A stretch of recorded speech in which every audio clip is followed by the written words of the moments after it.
Hi, my name's Phil. I like talking about politics, and in this video I'd like to pick up on an important statement made by the Chancellor yesterday during his budget speech, in which he identified two key areas needed for business growth. And in amongst all the boasting about the tax breaks for the rich and the things they were going to do, but somehow weren't actually included in this budget, there was this little kernel of attention on growing businesses. Unfortunately, the Tories' Brexit means that both factors are severely restricted. But first, if you'd like to be notified of daily news and politics, please subscribe to the channel and click the bell notification icon. So I do need to start off with a bit of a correction. I was talking about how the taxpayer-funded top lawyer, Lord Panic KC, would be preparing Boris Johnson for his hearing in a video yesterday. And I said that he represented the government during the prorogation case in 2019. No, he didn't. I got that wrong. He was actually on the winning side in that one. Sorry about that. But the budget, and it was the usual Tory mix of tax breaks for the rich and economic conjuring tricks. For example, the Tories are shouting about this 33 hours of childcare. Good policy. In fact, a Labour policy. That doesn't matter. The problem is that although Hunt announced it in his budget and Tory MPs are boasting about it, oh, look at this then, look at this then.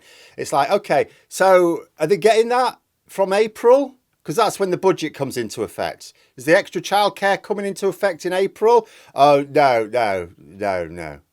So when are we going to see it? When is it delivered? 2025. Right, so that's nothing to do with this budget then, is it? Not really, no.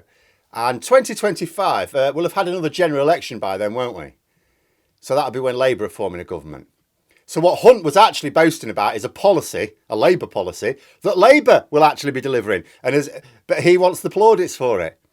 And if by some cruel twist of fate the Tories actually win the next election, it could easily be cancelled before it ever comes into being, which it would, because they have a habit of promising things just before an election and then finding some ways to lose the policy afterwards. HS2 and 40 new hospitals, anyone? But anyway, the budget and business investment. Economists can pick over the details over the next week or so, because all I can go on is what Jeremy Hunt announced, really. The details will be in the text and it'll take economists time to go through it all. But my ears pricked up when he made this statement, quote, "We tackle the two biggest barriers that stop business growing, investment incentives and labour supply." Now, those are indeed major factors required for businesses to grow. If there's no incentive to invest in the expansion of your business, then obviously your business isn't going to expand, is it? And if you can't get the staff, well, the same thing. So I agree with Hunt that these are crucial. I'm even happy to agree that they may well be the two biggest factors. Where I disagree is that his budget tackled them. Now, if he said he was addressing them, I would go, oh, okay, you're skipping around the edges, but okay, fine. But tackling them means you're going a long way at least to solving them. But he's not. Part of the budget, for example, included a change to rules regarding pensions, with the stated aim that it will encourage those people who have retired early to re-enter the workplace. Because one of the things the government's got to be in their bonnet about is we've had, since the pandemic, a massive number of people in their 50s and 60s leaving the workplace, much more than normal. And now we've got a huge labour shortage due to various things. So they think if they can persuade those to re-enter the workforce, they solve part of the problem. But this pension idea is a nonsense, because the thinking is, well, if we incentivise you to keep building up your pension, you may work for a few years longer. And it's like, okay, yeah, absolutely. However, his specific pension policies only help the very wealthiest. It does nothing for you unless your pension pot is worth at least £1 million. Doesn't apply to very many people. Or you pay at least £40,000 a year into your pension. Well, most people don't even earn £40,000 a year, let alone have £40,000 a year to pay into the pension. So, and if neither of these things applies to you, and they don't to almost everyone, the pension changes don't do anything for you. So how is it doing anything to tempt you back into work? And if you are one of those small number of people who was paying tens of thousands of pounds a year into your pension, I'm not sure you're going to be tempted to come out of retirement to work in a care home or drive a lorry. The really well-paid jobs are less of an issue with our labour shortage because the government's immigration policy isn't really much of a barrier to well-paid immigrant workers, beyond having to deal with the visa application. You know, our post-Brexit immigration policy only stops foreign workers taking up poorly paid jobs, you know, digging up Brexit tomatoes in the fields or working in care homes, things like that. So it was just an excuse to give tax breaks to the rich, but does nothing for the economy. Also on the pension bit, at the risk of distracting myself again, I have to point something out. It's been going on this morning.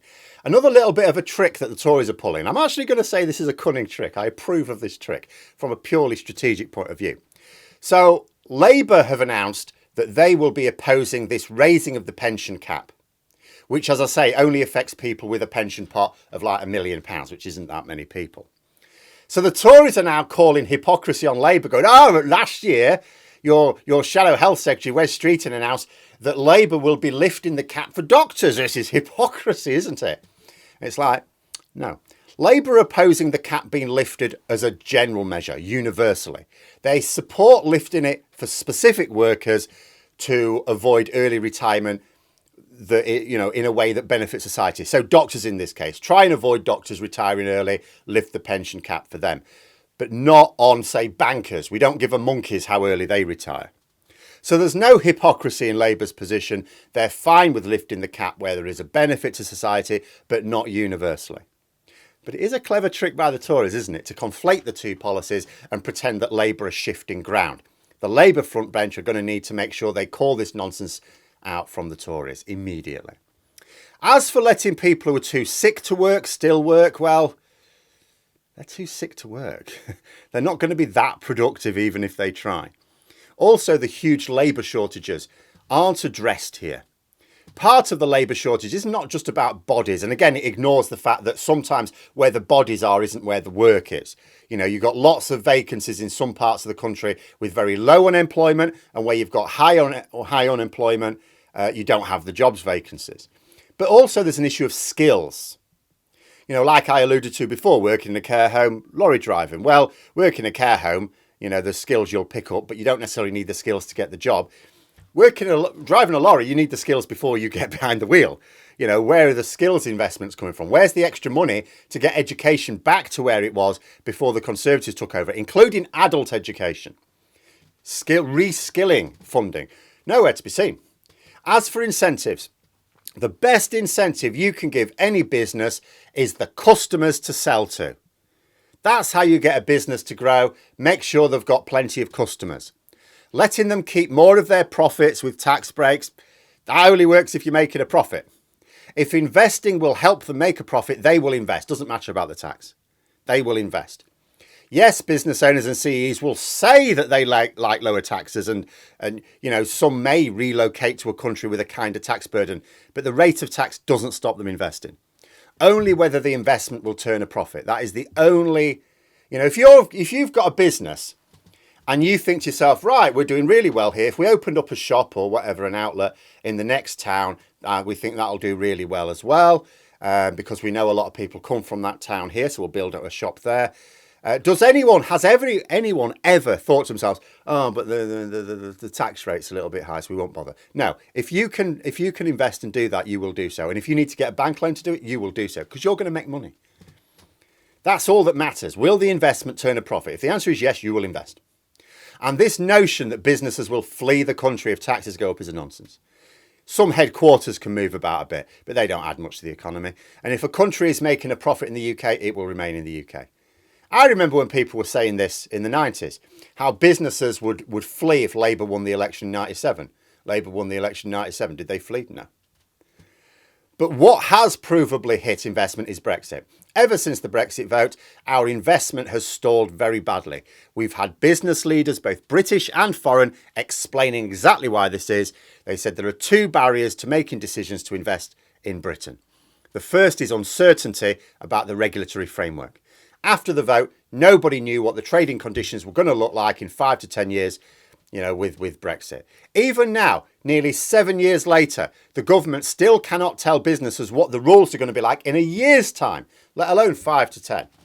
Their retained EU law bill maintains this high level of uncertainty, which is absolute kryptonite for businesses. The second barrier is customers. We have just raised a large trade barrier between ourselves and the rest of the continent, without lowering anywhere else either.